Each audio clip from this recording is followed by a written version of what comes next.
Assalamualaikum warahmatullahi wabarakatuh. Salam sejahtera untuk kita semua. Salve, Shalom, Om Swastiastu, Namo Buddhaya, Salam Kebajikan, Rahayu. Salam dan bahagia. Salam guru penggerak. Kita terus tergerak, bergerak, dan menggerakkan. Perkenalkan, saya Yohanes Yosef Laus SPD, asal SMA Negeri 1 Soa, Kabupaten Ngada, Provinsi Nusa Tenggara Timur, sedang mengikuti pendidikan guru penggerak Angkatan 11. Tugas Jurnal Refleksi Diri Mingguan 9 Modul 3.2 Pemimpin dalam Pengelolaan Sumber Daya.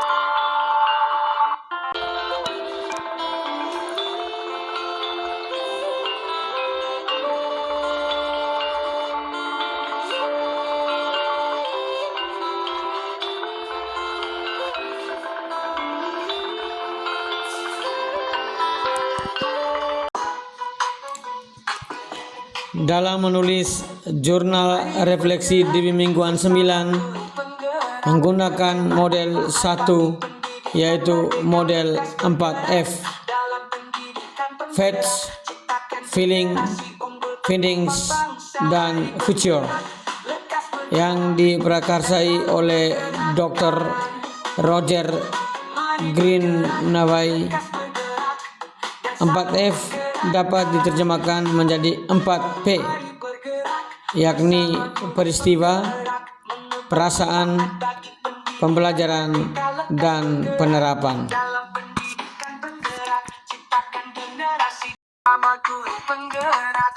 Peristiwa atau facts, pengalaman yang sangat positif dalam mengikuti pembelajaran di modul 3.2. Saya mengikuti tahapan pembelajaran yang diatur perjalanan pembelajaran ke materi yang lebih mendalam tentang pemimpin dalam pengelolaan sumber daya. Alur eksplorasi konsep mandiri ini memberikan kesempatan untuk menelaah konsep dasar tentang sekolah sebagai ekosistem, pendekatan berbasis kekuatan dan pendekatan berbasis kekurangan, pendekatan asset-based community development, dan aset dalam sebuah komunitas atau sekolah. Proses pembelajaran ini saya jalani secara daring melalui platform LMS dengan menggunakan alur Merdeka sebagai panduan, mulai dari diri, eksplorasi konsep, ruang kolaborasi, demonstrasi kontekstual, elaborasi pemahaman, koneksi antar materi, refleksi diri mingguan, dan aksi nyata.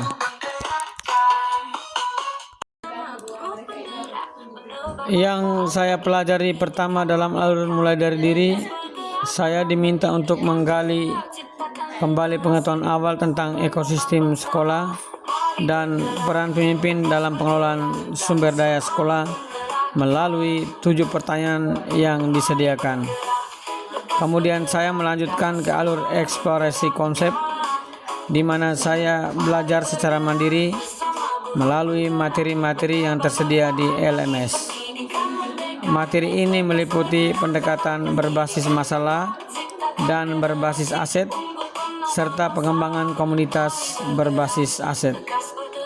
Saya juga diberikan kasus-kasus untuk dianalisis guna memperdalam pemahaman, pengetahuan, dan pengalaman saya.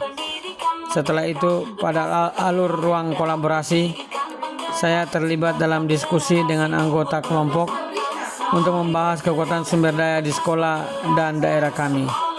Diskusi ini diadakan melalui platform Google Meet bersama rekan-rekan PGP Angkatan 11 kelas 1147, Ibu pengajar praktik, dan Bapak fasilitator, yang kemudian dilanjutkan dengan presentasi hasil diskusi kelompok. Di alur demonstrasi kontekstual, saya diberikan tugas untuk menganalisis video tentang visi dan prakarsa perubahan, mengidentifikasi kegiatan yang terkait dengan tahapan Bagja, serta menganalisis peran pemimpin pembelajaran dalam pemanfaatan sumber daya berbasis kekuatan aset atau modal. Selanjutnya, pada alur elaborasi pemahaman, saya diminta untuk memberikan pertanyaan yang menguatkan pemahaman saya tentang materi yang telah dipelajari. Saya ambil bagian secara aktif dalam diskusi virtual dengan instruktur dan rekan-rekan PGP Angkatan 11 melalui Google Meet untuk memperdalam pemahaman tersebut. Kemudian, di alur koneksi antar materi, saya mengaitkan materi tentang pemimpin dalam pengelolaan sumber daya dengan materi-materi yang telah dipelajari sebelumnya. Terakhir, dalam alur aksi nyata, saya dan rekan-rekan calon guru penggerak Angkatan 11 yang sedang mengikuti pendidikan diminta untuk mengidentifikasi sumber daya sebagai aset yang dimiliki oleh sekolah kami. Identifikasi ini dilakukan secara kolaboratif untuk memastikan bahwa semua warga sekolah dapat memanfaatkannya untuk meningkatkan kualitas pendidikan. Perasaan atau feeling. Perasaan saya sangat senang dan bahagia karena dapat mengikuti pembelajaran modul 3.2 di mana memperoleh pengetahuan, pengalaman, dan pemahaman baru terkait materi yang disajikan dalam modul ini. Saya tertarik untuk memetakan seluruh aset dan modal sumber daya yang ada di sekolah untuk dapat dikelola dengan maksimal, optimal, efektif, dan transparan guna memenuhi kebutuhan pembelajaran peserta didik. Saya juga ingin berbagi praktik baik dan budaya positif bagi warga sekolah untuk menggunakan pendekatan PKBA, pengembangan komunitas berbasis aset, dengan mengenali sumber daya yang positif yang ada di sekolah dan lingkungan sekitar. Setelah mempelajari materi tentang pemimpin dalam pengelolaan sumber daya, pandangan serta pemikiran saya berubah secara mendalam. Saya menyadari pentingnya berpikir berbasis aset atau kekuatan dalam mengolah dan memanfaatkan sumber daya yang ada.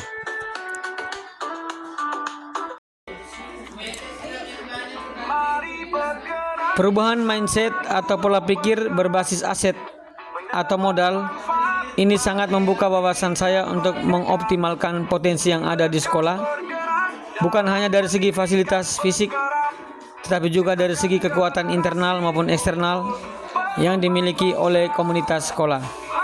Seorang pemimpin harus mampu memaksimalkan potensi ini agar dapat menggerakkan ekosistem sekolah menuju pola pikir yang positif dalam pengembangan pendidikan sesuai bakat minat, perkembangan zaman, dan kodrat alam, sehingga dapat memenuhi kebutuhan peserta didik. Setelah mempelajari modul 3.2, saya merasa sangat senang, bersemangat, dan optimis. Saya menyadari bahwa sekolah memiliki begitu banyak aset dan potensi yang belum tergali dan dimanfaatkan secara optimal. Saya juga gembira karena dapat berbagi praktik baik tentang pemetaan aset sekolah dengan rekan-rekan sejawat. Dengan memetakan aset yang ada dan pemanfaatan secara maksimal, kami dapat merencanakan sekaligus melaksanakan program-program yang berdampak positif bagi peserta didik. Hasil dari identifikasi dan pemetaan aset ini membuat Kami semakin optimis dalam memanfaatkan sumber daya yang dimiliki untuk mengembangkan sekolah yang berdampak positif bagi peserta didik. Selain itu, saya juga merasa senang dapat mengimplementasikan dengan mengajak rekan-rekan sejawat untuk berpikir positif berbasis kekuatan. Dengan berpikir seperti ini, kami menjadi lebih menyadari potensi modal atau aset berbasis kekuatan yang dimiliki dan dapat mengintegrasikannya dalam program-program atau kegiatan-kegiatan sekolah sesuai visi dan misi yang sudah direncanakan. Pembelajaran atau findings. Setelah mengikuti pembelajaran pada modul 3.2, banyak pembelajaran positif yang saya dapat. Modul ini mengajak saya untuk menggunakan kekuatan sebagai tumpuan berpikir dengan memusatkan perhatian pada apa yang berjalan dengan baik, yang menjadi motivasi dan inspirasi, menjadi kekuatan ataupun potensi yang positif. Bagaimana kita mengubah paradigma berpikir atau pola pikir kita yang cenderung menggunakan pendekatan berbasis kekurangan atau masalah atau deficit based thinking. Di sini saya juga belajar terkait keberadaan aset sekolah sebagai ekosistem, yaitu sebagai bentuk interaksi antara faktor biotik, yaitu unsur-unsur yang hidup seperti murid, guru, kepala sekolah, pegawai, tenaga kependidikan, pengawas sekolah, orang tua atau wali murid, dan masyarakat sekitar sekolah, dan abiotik, yaitu unsur yang tidak hidup seperti keuangan, lingkungan alam, sosial, agama, budaya, politik, sarana dan prasarana. Di sini juga saya belajar memahami bagaimana menganalisis, mengidentifikasi, dan memetakan aset utama yang dimiliki oleh komunitas atau sekolah, meliputi modal manusia, modal sosial, modal fisik, modal lingkungan alam, modal finansial, modal politik, dan modal agama dan budaya.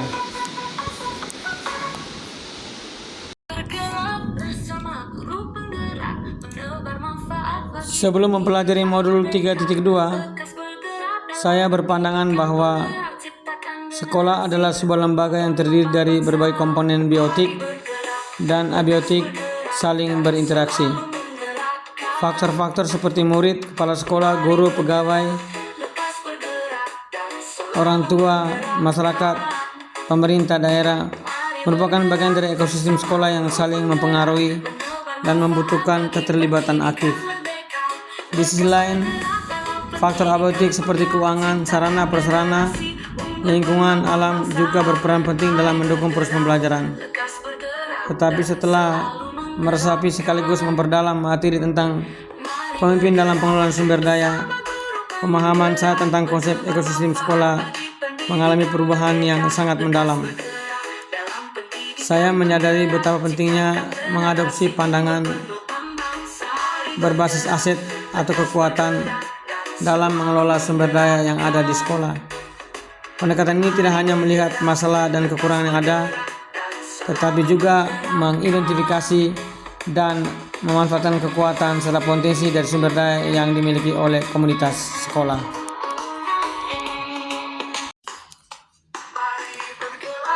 Di dalam memanfaatkan sumber daya, terdapat dua pendekatan yang dapat diambil, yaitu pendekatan berbasis kekurangan atau deficit based approach dan pendekatan berbasis aset atau asset based approach. Pendekatan berbasis aset lebih diutamakan karena mendorong pemikiran positif dan optimis dalam mencari peluang, sementara pendekatan berbasis kekurangan cenderung menimbulkan pemikiran negatif atau pesimis. Pengelolaan sumber daya sekolah dapat dilakukan dengan memanfaatkan konsep pengembangan komunitas berbasis aset atau PKBA yang dikembangkan oleh John McKnight dan Jody Kritzman. PKBA merupakan kerangka kerja yang membangun kemandirian komunitas dengan fokus pada potensi aset yang berbasis kekuatan yang dimilikinya, bukan pada masalah dan kekurangan. Pendekatan ini berbeda dengan pendekatan personal yang menekankan pada masalah dan kebutuhan.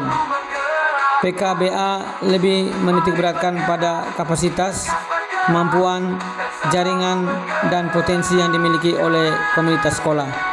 Dengan demikian, PKBA mendorong terwujudnya kehidupan komunitas sekolah yang lebih berkelanjutan, berdaya guna, serta konsisten. Hal ini dilakukan melalui pemetaan 7 modal utama, yaitu modal manusia, modal sosial, modal politik, modal agama dan budaya, modal fisik, modal lingkungan, serta modal finansial. Pengelolaan ketujuh modal ini dapat menghasilkan kebijakan-kebijakan yang berorientasi pada peningkatan kualitas pembelajaran di sekolah. Sebagai pemimpin pembelajaran dalam pengelolaan sumber daya, kita harus memiliki kemampuan untuk mengenali, menggali, menganalisis, mengidentifikasi, dan memetakan potensi sumber daya di sekolah. Penting untuk mengadopsi pendekatan berbasis aset dan memanfaatkan sumber daya secara optimal, efektif, maksimal, dan transparan guna mewujudkan perubahan yang berpihak pada peserta didik. Dengan menggali kekuatan komunitas sekolah, baik dari komponen biotik maupun abiotik, kita dapat menciptakan lingkungan pembelajaran yang lebih baik dan berkelanjutan bagi semua pihak yang terlibat, termasuk memenuhi kebutuhan belajar peserta didik. Penerapan atau future. Setelah memahami dan mendalami pembelajaran di modul 3.2, saya berharap dapat menerapkan pendekatan pengembangan komunitas berbasis aset atau Asset Based Community Development dengan perubahan pola pikir atau mindset serta sikap tindakan positif, yaitu dengan bersikap aktif, terbuka, kritis, kreatif, kolaboratif, dan optimis dalam pengelolaan sumber daya. Penerapan modul ini dapat membantu sekolah dalam membangun ekosistem yang mampu merangsang pertumbuhan dan perkembangan peserta didik demi terwujudnya profil pelajar Pancasila, karena keberhasilan sebuah proses pembelajaran sangat tergantung pada cara pandang sekolah melihat ekosistemnya serta memanfaatkan secara optimal, efektif, maksimal, dan yang paling penting adalah transparan. Saya menyadari bahwa pentingnya mengelola 7 aset utama sebagai kekuatan dalam meningkatkan mutu pendidikan. Saya berkolaborasi dengan rekan sejawat akan menggunakan pendekatan berbasis kekuatan atau aset. Sebagai pemimpin, saya percaya bahwa guru harus terus berinovasi dan mengembangkan diri untuk mengelola sumber daya di kelas dan di sekolah guna menciptakan lingkungan pendidikan yang benar-benar berpihak pada peserta didik.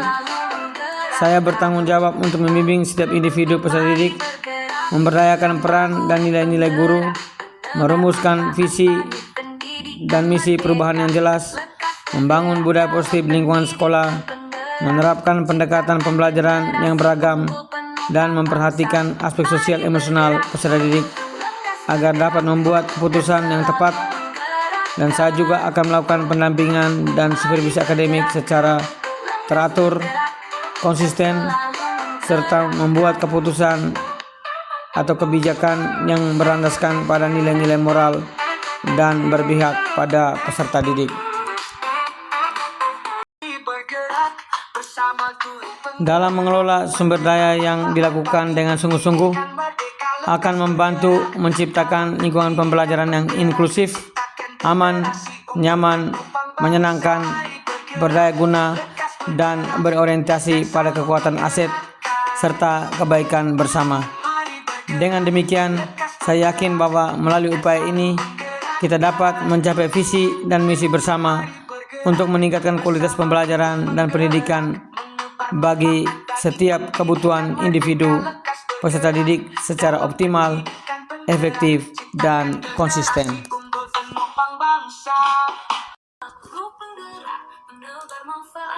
Salam dan bahagia, salam guru penggerak. Kita terus bergerak dan menggerakkan, tetapi jangan lupa merintis, menumbuhkan, dan yang paling penting adalah merawat. Salam sehat, salam sukses, salam hormat. Tuhan pasti akan memberi jalan, ruang, waktu, serta tempat bagi siapa saja yang punya rencana dan niat baik. Sekian dan terima kasih.